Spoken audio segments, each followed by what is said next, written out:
The other day, I had one of those classic American experiences that has become almost a cliche, a trip to the DMV. It did not go well, and that bothered me, not only because it tested my patience, but because experiences like this shape how people think about government itself. There is a reason going to the DMV has for years been one of America's stock horror stories. It did not become a national punchline by accident. Its reputation was built over time, through long lines, endless paperwork, confusing requirements, and that sinking feeling that no one really cares about your time. For many Americans, the DMV has become the place where bureaucracy puts on its worst face, and I walked right into that story. I was in Denver, trying to get license plates for a recently purchased car. The DMV opened at 7 a.m. I thought I was being clever. If I got there early, I could beat the system.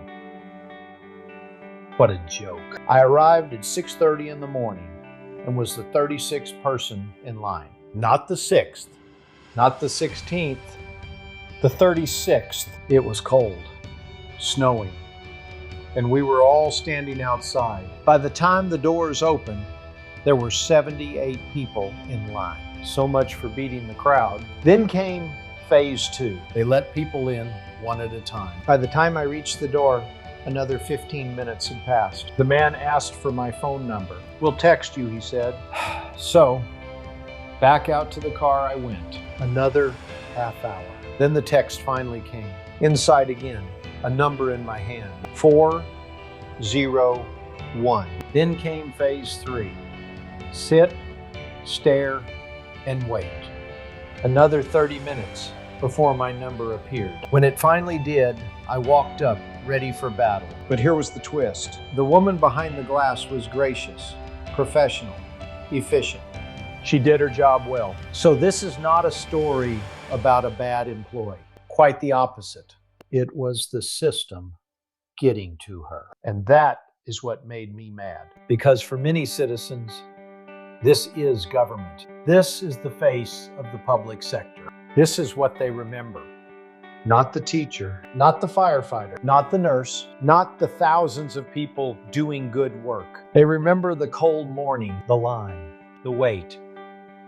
Number 401. And then they say, government never works. Having spent half my career in the public sector, that is hard for me to hear because I know better. And I had proof of that just a week later. This time, a state-run DMV office. Appointment at 3 p.m. Parking available. Walk in early. Sit down. At exactly 3 o'clock, my number was called. Another professional. Calm. Efficient. 20 minutes later, I was out the door. Same state. Same purpose. Completely different experience. And that is what makes this so interesting. The problem is not government. The problem is how it is organized and delivered. One system respected my time. The other consumed it. One built confidence. The other undermined it. That distinction matters because when people are standing in the cold before dawn, it sends a message. Your time does not matter. Your comfort does not matter. Your dignity does not matter. That is a high price for a pair of license plates. And the damage goes beyond one morning. Every bad experience chips away at trust. It becomes a story people tell and believe. But my 2 visits told a different story. Government can be maddening and it can be efficient. It can waste your morning or give you your time back. The lesson is not that government never works. The lesson is that people remember the difference. They remember when a system humiliates them. They remember when a system respects them. And from those moments, they draw much larger conclusions. That may not be fair, but it is real, which is why government has to care about the ordinary experience.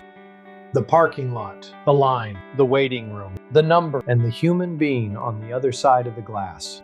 A pair of license plates and a temporary driver's license are small things, but public trust is not. And sometimes that trust is built or lost in a waiting room chair, staring at a number on the wall.